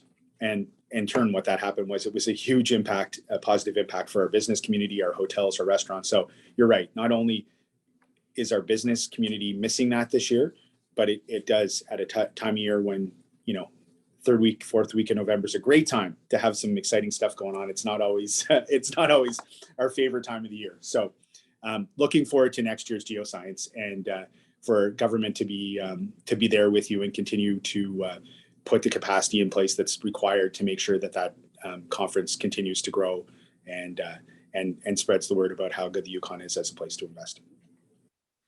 Thanks, Ranj. I would have to agree. I guess, this year, moving up into the president role, my excitement was that we were going to go live again. This was going to be the opportunity. All I can say is if you'd have asked me the days afterwards, it was fairly catastrophic. I just can't commend again the wonderful people we work with in the industry we're in and the support we have in this territory, because it was a quick pivot to a smaller program, but people have really stepped up. We're really grateful, and I really just can't say enough about the folks we work with. It's fantastic. Yeah. And I do look forward to next year. That's what we get to do now. Absolutely. Perfect. So I think we you probably want to chat about the State of the Union, or when it comes to the sector, and certainly I guess if it's okay, I'd say that I'm pretty happy to sort of see what the summer, what we've seen for activity over this past summer, especially within COVID. I know 2020 for us on the exploration side, at least, was really difficult. I know back at that point, and you were in a different role, and there was lots of between all industry folks and government, lots of late night conversations and work to try to ensure every single day that people could get moving and we could see exploration happen. Certainly 2021, this last year was a different season. We saw a very substantial increase in investment, very significant. And if you go back over the last decade, 2021 is a definitely would be looked at as a pretty strong year. So we're coming out of that, and certainly, that's something that we're encouraged by, and I guess as well, just this. I'm just excited to finally see this country talking about critical metals and critical minerals. I just think it's such a key conversation piece that is so long overdue, and now we're seeing policymakers across the country finally get it. And of course, when it comes to the Yukon, the mindset is, at least within our team, is that we are well positioned to be able to help deliver into that supply chain as we move forward. So, that's some of my thoughts, just to start off as we look at what happened over the last summer. That's a good lead in, Ranj. Obviously, critical metals play an important role in our transition into clean energy, which is a big part of the drivers in Canada today. What can you tell us about Yukon's endowment of critical metals? I think, if we look at our operating projects now, whether it's going to be, we look at, say, Minto with your team, that just gives us an example. Like, we're already feeding into that supply chain, and all we have to do is, if you look at the numbers right now, I guess I would say on the demand side, without getting into too much, I don't want to get into too much of being an armchair economist, but when you take a look at what's going on in some of those areas of critical minerals, when you see, the tin numbers, when you see the cost, we see the copper pricing, a lot of these things, you just see the demand. So I think that for us, look, there's a lot, as we all know, there's so much that's been identified and so many mineral occurrences inside the territory that are substantial, right? We're into the thousands because of the work that's been done, but there's still, as I think Anne just touched on, I think the first thing for anybody, if you're interested, depending on where you've worked in this industry, look, I'm a big gold fan, and when I look back at what's happened in the last couple of years, all you have to say is you look at the two places in this country out of all the provinces and territories that had growth, GDP growth in the middle of 2020, and it's a direct line correlation back to producing gold mines. That's it. Nunavut, Yukon. That's why. And so, you know, we were lucky. We had gold and gold copper, but really that's what happened. And so, with that being said, but you know, we see the shift and we see where the interest's going. We see where investment's going. So, I mean, I think for folks that are interested, go spend time with Yukon Geological Survey. Take a look at the reports they're putting out. You know, you've got an expert group of people that have a great understanding of what the endowment is within the territory. We certainly see the touches in the hints towards where the opportunities are. I mean, it's going to take more advanced exploration in many places, or it's going to be acquisition of properties that are, you know, for some of the companies that are out there pushing projects into the pipeline. But I mean, I think we're very well positioned to be, and what it comes down to is geopolitical certainty right now. You know, there's an agreement that's been signed off by Canada and the US and Mexico. You hear it, whether you hear it from US policymakers or Canadian policymakers, we want to keep this supply chain when it comes to things such as batteries as tight as it possibly can be. And I think, you know, that's where the Yukon can play a role as we go forward, is continuing to discover those particular critical minerals, and where we have found them is to advance projects, whether it's zinc, copper, and get them into the pipeline. Yeah, and I think, you know, it's along that line. I think there's some great conversation that was had just prior to earlier today with YCM and Water Board, and I think that's the other piece. In with the legislation coming online, you know, there's both fear and excitement, but it is certainly nice to hear after many years of work together. I can say that I've been involved in, you know, working on this myself for a number of years, but in starting to see the regulatory agencies work together to find ways to unwind some of the unfortunate circumstances that have come of multi-layer legislation. So, you know, having that presentation earlier today, it's good to hear from folks at those organizations that that work is underway. These things don't move quickly, but at least it's happening. I think that gives us some hope as well. Yeah, I think you're absolutely correct. I mean, my sense, at least, you know, from some of the leadership in both of those organizations, I mean, they inevitably want to get it right, and they want to see projects move forward, and they're trying to ensure that the environmental, you know, the integrity of those processes around the environment and even socially are in place. And that's the difficult part about it, in the sense that we know that we have to be letting the world know about our position when it comes to ESG. Like, you know, we understand that if you want money to do your projects and you want to go to production, that's the lens that is going to be put on your project.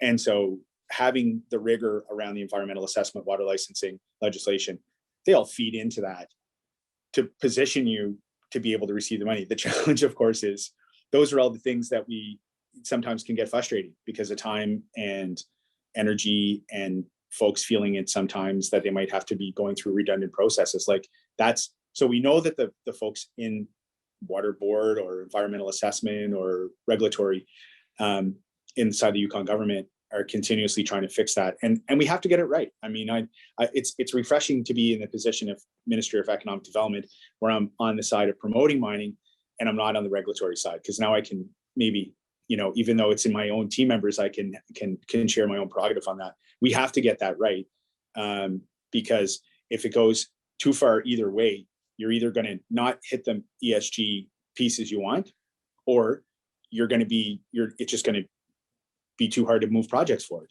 And if there's just gets to that place where you can't bring a project to production, money's just inevitably going to go somewhere else. And that doesn't meet the goals of what Canada and the US and Mexico are saying. Like, that's my conversation continuously with the federal government when I have that opportunity. When I'm representing the Yukon and Yukoners, is always, you can't talk about the need for critical minerals and forget that we need to be able to bring projects through a process to production. And so, you've got to mesh that together. So that, I mean, that's where we've been looking at. All the mandate letters came out for the federal ministers.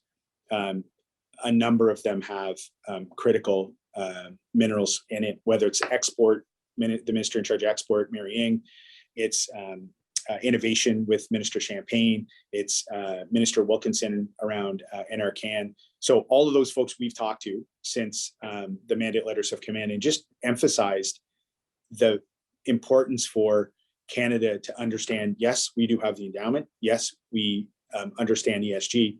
And in the future, we want to continue to be able to have access to tidewater and things like continuing to look at the modernization of Skagway and its port facilities.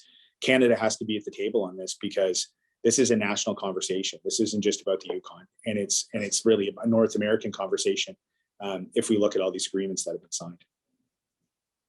I agree. Rand, as you know, ESG is near and dear to my heart. It's certainly an area that I spend a lot of time in. And we know investors are getting increasingly interested in applying factors to companies that are non-financial related. That, you know, the work is really on the company's part for many years now, have been working on ESG. It's really growing into you know, how they get financed. It has a huge component. It's up where it needs to be in terms of people invest in companies that do a good job at that. It's great to hear that, you know, from your perspective, it's important. It's important within government, and we're seeing how that's playing out. Again, I think part of that, the conversations that we heard from Pierce earlier and Bryony were, you know, indicators. Some of these things I think are part of what's driving this. And so I'm interested in hearing from you, what makes the Yukon ESG special in the Yukon. I think I have some concepts on this, but I'm curious to hear what your thoughts are. I think first, I think we have to talk about modern treaty and umbrella final agreement. I mean, really, that foundational treaty work, which now we see probably 80 other Indigenous governments across First Nations across the country that are all seeking to have some sort of modern treaty and self-determination. But I mean that's something that we always try. At least I try to share a little bit of information with. If we're sitting with finance analysts on Bay Street, or you're talking with folks, whether it's at in Denver at Gold Show, you name it, or at AME, is to try to just give us some insight to folks. So, I mean, I think that's key, because we have this, inevitably, it leads to legislation that defines certain things that have to happen. And all of those things that have to happen, whether it's going through the water licensing process, going through a quartz mine license process, whatever it may be, all of those things really are all in the spirit of ESG in many ways. I mean, you've got this policy link, that is in legislation and regulation that defines the relationship between Indigenous governments and the Yukon government and industry.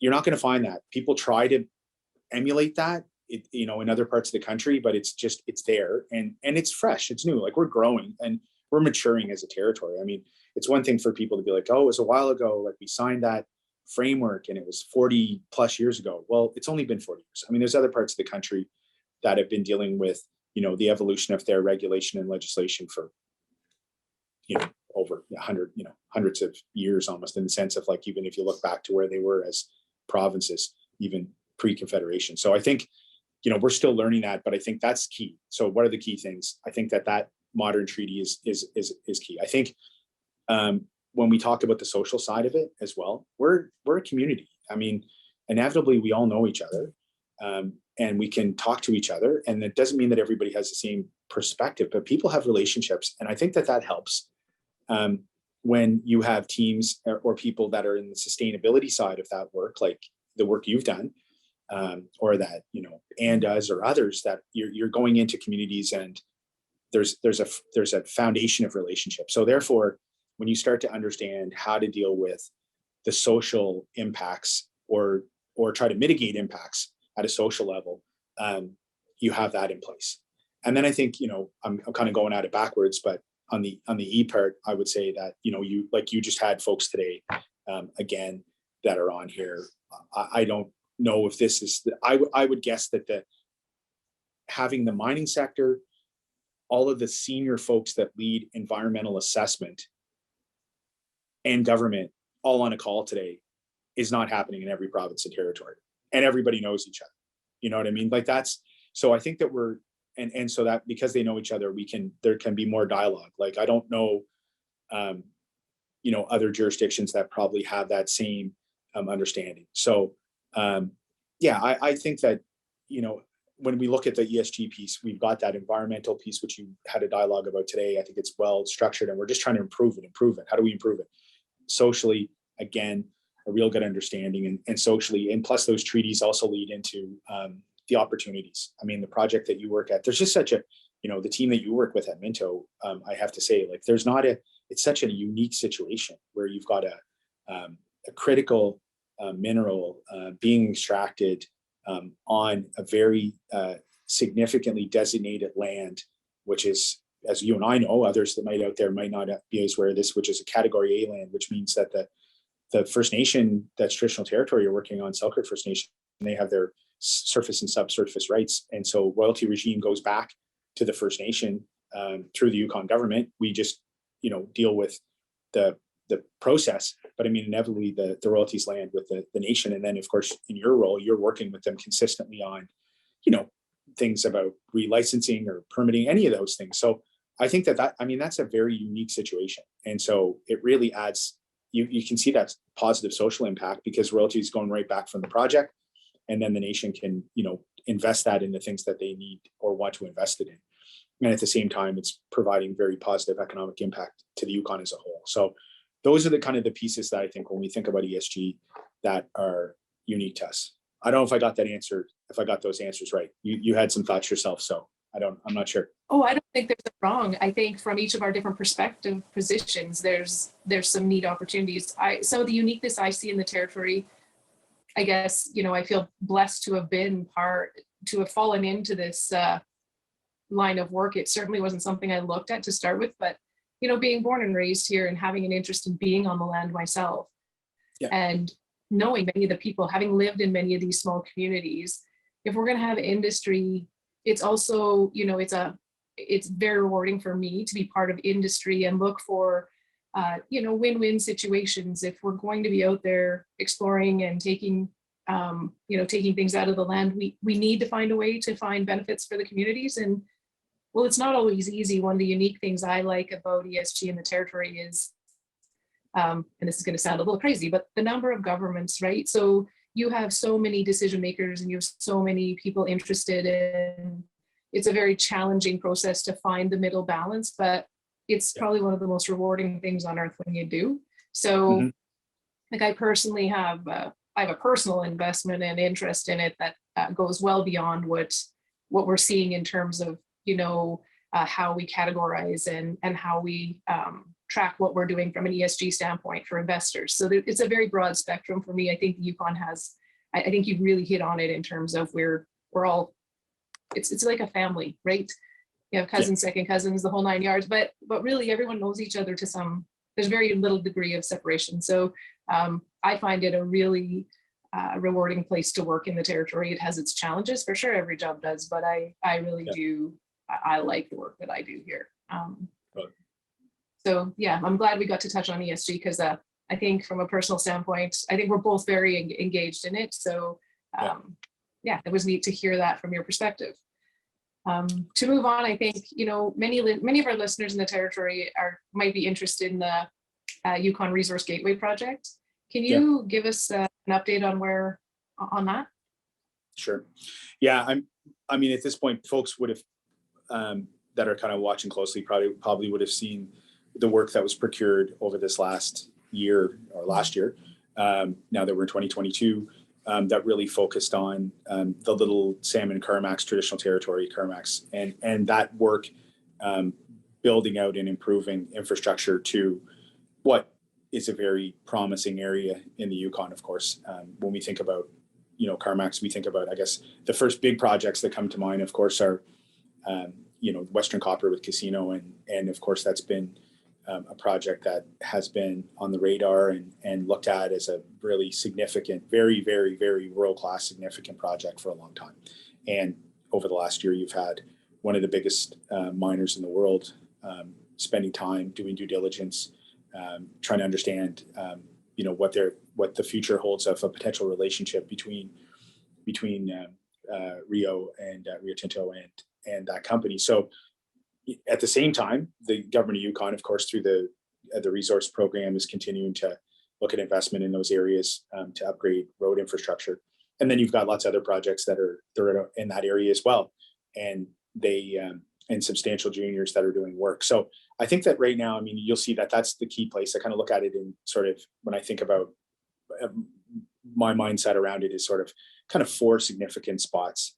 When you think about Resource Gateway, you've got that area just south of Carmax, where there's a lot of work underway and continue to be multiple years of work working alongside the First Nation.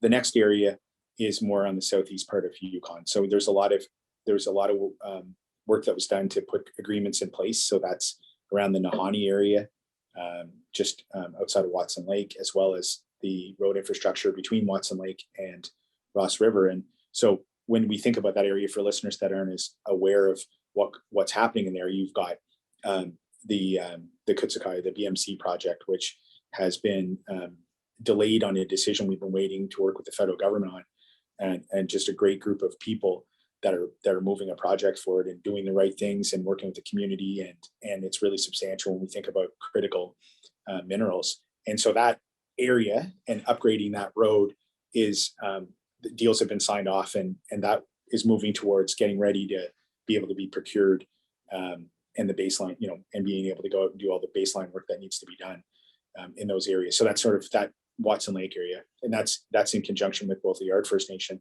and then north of there with Ross River. When you get closer to Ross River, you've got a road that goes back out towards Faro, and anybody that's been around mining for a little while would know where, about Faro and the history of Faro, and then as well the road, so upgrades to that road. And then the North Canal, which Fireweed, good member of the chamber, great project, amazing team, a team of people that, in this country are arguably one of the best group of folks when it comes to junior mining. Of course, some of those folks were involved in Kaminak, and then inevitably that was led to the acquisition by Goldcorp and now Newmont.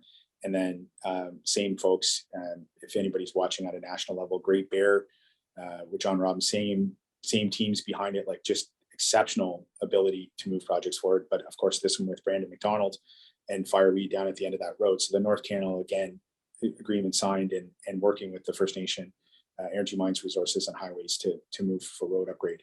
So I look at it at 3 places. Now, I think the next conversation, which I was party to in my previous role, which will be again folks back at the table around access between Dawson City and into Coffee.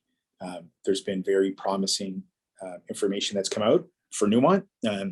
Some of the people that Newmont's been at the table with for a long time, of course, Tronic Witchin, but also White River First Nation, commending those folks for the good work they've done. And now we've seen, the First Nations coming out and really supporting that project. So there's work that still has to be done that wasn't completed on finalizing an agreement with First Nations into the Coffee project. And so I know that, I think 2 things were in play. One is First Nations in that area wanted to conclude land planning, and there was still ongoing conversations, and the ESSA process was underway, which is almost concluded for Newmont Coffee. So that's sort of where we stand. I mean, it is really, it's always been a tough program, Resource Gateway, at least since I started, because in my role back in 2016, you were handed a template, and it was, this is how much money you have, and these are the roads that need to be built. Well, in the last 5 years, the prioritization of all of those projects, or where those projects are from, are they actually going to be moving towards assessment? Are they funded?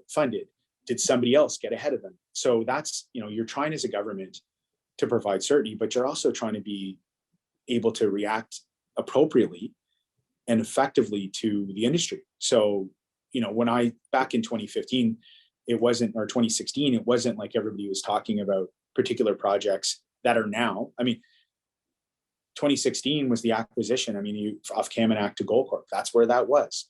It was early, an early point. So it still made sense to have those discussions. But there's other projects that aren't as prevalent or as big as a priority. So that's why we've tried in some cases to take that money and reposition it somewhere else. And in some cases, there's just was existing infrastructure, not new infrastructure, but existing infrastructure that it made sense to upgrade. And of course, a great example is sort of the other piece of this, besides those four big pots, is that area from Mayo to Keno, right? That's a great example where we, did have an agreement in place with Natchanite Dun, and of course you've got Victoria Gold and Alexco, and then a lot of other investments in those areas too. So I think we've just spread the dollars out to a number of areas in the Yukon where there's been more activity than we saw previously, and I think it builds a good case. And there's still dollars that haven't been allocated as well. That as we see projects come along and the negotiation teams continue to work with the sector and First Nations, you'll see more commitments on upgrades to infrastructure in the future. I guess, from my previous role working with the Casca, I would say that, I can't, and Dawson as well, BMC and Newmont, they've done a phenomenal job. They're going through we're all going through some learning experiences. They've had some setbacks, which is really unfortunate, but hopefully some of this work on the access roads will give the First Nations an opportunity to, get some experience, beef up their DevCorps, be able to set themselves up to maybe be more a part of these projects as they advance. So, just trying to see the silver lining in this, but from my perspective, that's one of the upsides I see of the funding that's going in there for those communities and those DevCorps. At least we're doing something to help them through the time while we're waiting for what we hope is imminent construction of projects. Yeah, in the Yukon, it's such a fine balance between when you're making those decisions on infrastructure projects, because you think about a region in the country, a mining powerhouse like Quebec, and it's a different scenario. The government of Quebec has been investing pension money from their employees into the sector for a long time. You get announcements where you see an Indigenous governments sit down with the government of Quebec and the current premier and say, yeah, we're going to build infrastructure right through to northern Quebec, like really significant investment over a long period of time. But we're going to, and you've got all those operating mines that are already there that are feeding into the supply chain. And so I think when I started this job, we were in a position where there was one active sort of project, and it was so when you're sitting at the table and you're going, okay, we have to invest $400 million, and if we build it, they will come. That sort of concept, it's still a fine balance between, as you roll those things out, you want to make sure you've got at one side you've got folks like Yukon Mining Alliance who are doing an exceptional job of bringing investment in, and at the same time you're trying to make government decisions in a really big territory where there's 8,000 kilometers of existing road and over 25 either strips or airports, and so you're trying to maintain all of that and still watch the markets and see where things are going and where's the next place that you have to invest in. So I agree with you. Like when you think about Gateway, in some communities, depending on what level of project, if it's like in Carmax or in Ross River, there's enough work if it's something you want to do. If you're an individual, you're a woman that's living in Ross River and you love running big machinery, you probably have enough work in front of you through your development corporation or through what's been committed to spend half of your professional career working in your community, going home every night, making really significant dollars on that project. And so that's the thing, like, how do we make sure that you can still stay in your community, have your grandparents around your children, live a traditional lifestyle that you want to live, do all the things you grew up and wanted to do, and not have to leave and move somewhere else, but actually be able to do that right in your home. And I think that's part of with Gateway. It gives that opportunity. I know like CarMax as a early actor on that project and now starting to work through it. That's it. I mean, there's going to be people that will spend a very significant part of their professional career just building the roads that we're committed to and finance through this project. So I agree with you completely. Awesome. Well, we started on the pandemic. We're getting close on time here. It's been a great conversation, Red. Thank you for this. I guess I just wanted to circle back to say, sometimes there's been a lot of headwinds, certainly over the last 2 years in terms of trying to find our way through the pandemic itself and all the distractions that it's brought. I feel that the mining industry has fared very well over the past 2 years, all things considered. And I can say that from the very onslaught, I personally have been heavily involved in the dialogue and the conversations and many of the sleepless nights wondering if we're getting things right. I would just really be interested in hearing a little more about your industry related experiences and observations. We've spent a lot of time working together at the early stage of this, but certainly less so in the latter part. And you've switched, well, we both switched roles in what we're doing. And so I'm curious to learn a little more about what the observations are and experiences are in your new role and internally. Yeah. Look, I think when we look back at how industry adapted and handled what was happening, I think right now the report card would be pretty exceptional. I think that's where, I'm a person that's standing here today with a hope that, that this journey with COVID, it's getting close to an end. That's my hope. And I'm definitely not going to speak as an epidemiologist or a medical professional, but I mean, so when I look back and think, what did the last 2 years, what were they like? I think that industry showed their respect for the community that they work in. I think that industry showed its talent and capacity to deal with things where, and I've had the opportunity to work with a number of different industries during this process. And, it's just the sophistication from the mining sector and the industry groups, whether it was, all hands on deck, whether it was folks that normally doing promotion, like Yukon mining lines, or the chamber just stepping right up to support. So I think that that's something we're going to have to make sure we applaud and really reflect on, because things were done right. And you got to judge folks on their actions and accomplishments. And that's, industry did it right.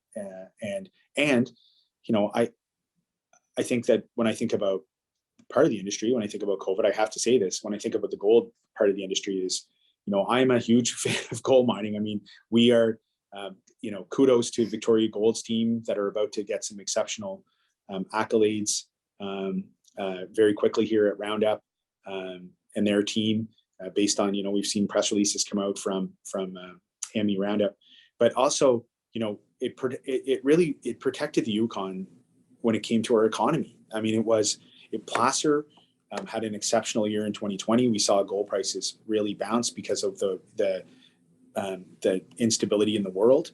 And then we saw gold drive again, those two positive economies in this country.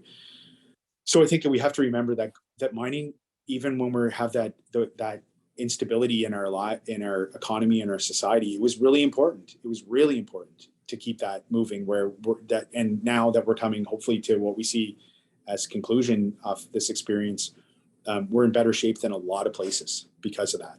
I think internally it's been so much growth. Nobody preps to deal with this.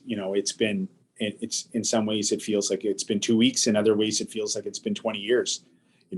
Again, I had it was a really, when I reflect back, I just share this with you. I know we're concluding, but for the, I guess, I know I can smile and kind of laugh about it now, but it was pretty stressful. I can remember sitting at a women in mining event and just coming back from PDAC and getting a phone call shortly after and going, yeah, you might have been in contact. I didn't know what, so I didn't, I was there was lots of stuff swirling. I thought I was patient number one.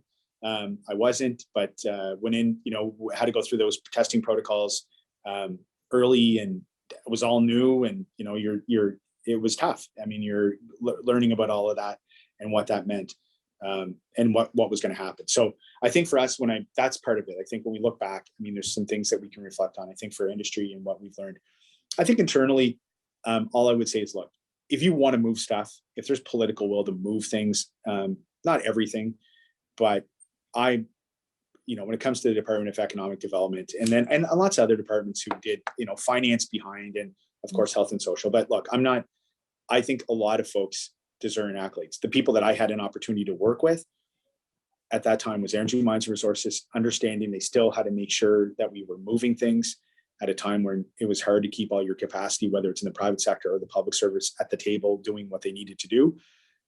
And I also, economic development, knocked it out of the park. Home run. I mean, there's no other province or territory that moved that quick, that substantially, and invested. Because the other thing is the service sector that supports the mining industry, you need to have it going. And those companies that we invested in very heavily, to whether they were float plane companies, Rotary, the big players, the Airnorts, the Alcans. I mean, we distributed funds and financing and programs. Some of those programs were built in less than 10 business days. That doesn't happen. And when you have Ontario and other jurisdictions calling you months later saying, hey, what should we do? What do you think would be good? Or a year later saying, hey, we're now going to launch this program. Could we have your policy work? Could we just copy that? I think that says a lot for the Yukon public service and how they responded. So, I mean, those are some of the takeaways. I think we're going to be digesting this for a long, long time. Certainly, I think we all just want to get through it. We just want to get through it and try to get back to spending time together and being at geoscience together and getting back to as much as what we used to look at and like. And we've learned lots. We're in this digital format, and it works great. And I think that there's a whole bunch of other things that I guess that will stay with us as we move forward. Yeah, I guess my observation would be that we're not out of the woods entirely yet, but under fire, it forced collaboration and hard work and decision making that normally doesn't happen in those timeframes. And it's a real pleasure to know that those things can happen. And I hope we're able to continue that collaborative approach and finding solutions in a more quickly fashion now that we know that we can do that. I hope we take that away from it, and it's something that we can look back on. I know people are exhausted from the pandemic, and so just trying to put that plug of, hopefully there's a light at the end of this tunnel, but often if you don't look back, you forget how much you achieved because the frustrations start to add up. So hats off literally to everyone. There was, it's a good point, across the board, from the hummingbirds to the different departments, to people stepping up, doing things they normally wouldn't, to the collaboration of the industry, and even businesses as a whole in this territory. It was, I think we'll look back one day and see that it was a phenomenal experience. And we, all things considered, I think everyone did, the Yukon stepped up. And all of the companies that support stepped up. Yeah, I think that, I mean, you're right. I want to commend you. I remember some of those conversations where it was, I just don't think I can talk to, in the role I was in, I'm like, I don't think I can do the 30, 40, 50 calls a day. You'd start at about 8 o'clock in the morning, and it was tough, emotional conversations, because so many private sector folks were, what they built in their life, or might've been multiple generations that their family built, was in, potentially what they had built was really fragile. And so those were emotional conversations, trying to support people and still such a sense of unknown. But when I think back, I think it was probably conversations that we had, and I was like, I can't do, how do we get 7 phone calls into 1 phone call and still make sure we got everybody represented. And I think, you know, of course, in your role, you were, you know, took on that leadership role where you're representing the sector at the Business Advisory Council, where we had 31 people from all sectors. But more importantly, in this call today is, you're absolutely correct. Folks coming back together in the mining sector for multiple organizations to ensure they could get each other's back and get the industries back and inform us with the best information about what we needed to do, you know, to make sure things kept moving. Again, I just, maybe in closing, I'll just say this to listeners: look, if you're interested in investing in the Yukon, your first stop should be at the Yukon Chamber of Mines. There's just such a talented group of people there. I know that, you know, Brianna would be happy to probably discuss your interests and then, you know, help you navigate whether it's government expertise or industry expertise, or you want to go sit down with one of the great companies that we have that have projects that have gone out and explored, and they know that industry and they can support you in everything you want to do. So I just want to, if folks are tuning in today, please, Chamber of Mines should be your first stop if you're arriving here, and if you're in the industry here locally and you're not a member, you should be. So thanks again for giving me an opportunity, Laura Lee, to chat with you today. Always fun. Thanks, Rich. That was wonderful. And before I sign off, back to Brianna, I just want to put a huge thanks out again to all of those companies, all of our members who are stepping up to help support us through the coming couple of years. We will not disappoint. Our intention is to be here and to find our collaborative approach and path forward that continues on the trajectory that we've forced ourselves through this pandemic. So thank you, everyone, for joining us today. Thanks, Ranch. Have a great day. Thank you. You too. Thank you, Honorable Ranch Ply, Minister of Economic Development and Yukon Development Corporation, and our host, Laura Lee Johnstone, President of Yukon Chamber of Mines, and to all our speakers today: Briony McIntyre with YESA, Pierce McDonald with Yukon Water Board, Mika Leonard, CEO for Hummingbird Mobile Health. Thank you to our partners, BMC Minerals and the Yukon government. And thank you again to our sponsors, Alcan Air North, Archer Cathro, Hummingbird Mobile Health, Cobalt Construction, JDS Group of Companies, Newmont, NVD, Pelly Construction, Summit Camps, Invest Yukon, Metallic Group of Companies, SGS, Smalls Expediting, Sodexo, Northwest Tel, Tetra Tech, Whitehorse Gold Corp, Banyan Gold, Casino, CSR Management Inc., who has done a wonderful job with this speaker series. Thank you. Ivory Yukon, Horizon Helicopters, Kluani Drilling Ltd, Minto Metals, Rockhaven Resources, SLR, AMG, Snowline Gold Corp, and Terrain Geoscience Inc. And again, please check out our silent auction for the Imagination Library and Yukon Mines Legacy Foundation. That ends today at noon. And join us for session 7 of our Geoscience speaker series on Wednesday, February 9th, where our theme is Yukon Exploration and Mining, Technology, Innovation, and Partnerships. We'll have a live panel, Pathways to Net Zero Mining in the Yukon, with Honorable John Stryker, Minister of ENMR, Paul Wessels, President and CEO of Western Copper and Gold, Chelsea Hamilton, mining engineer and financial assessor, SLR, with host Rick Corbin, Principal Hydrogeologist and Northern Operations Manager with SLR. And a talk evolving ESG requirements in mining with John Mullaney, Senior Director, Sustainability and External Relations for Newmont. And finally, a panel on connecting the dots with the Center for Northern Innovation in Mining with Dr. Sheila Rolls, Associate Vice President, Strategic Initiatives, Dr. Julian Nielsen, NSERC, Industrial Research Chair in Northern Mine Remediation, and Dr. Joel Colbury, Chair, School of Science and Instructor, Earth Sciences for Center for Northern Innovation in Mining here at Yukon University. Thanks again all. Have a great rest of your day, and we'll hope to see you on February 9th.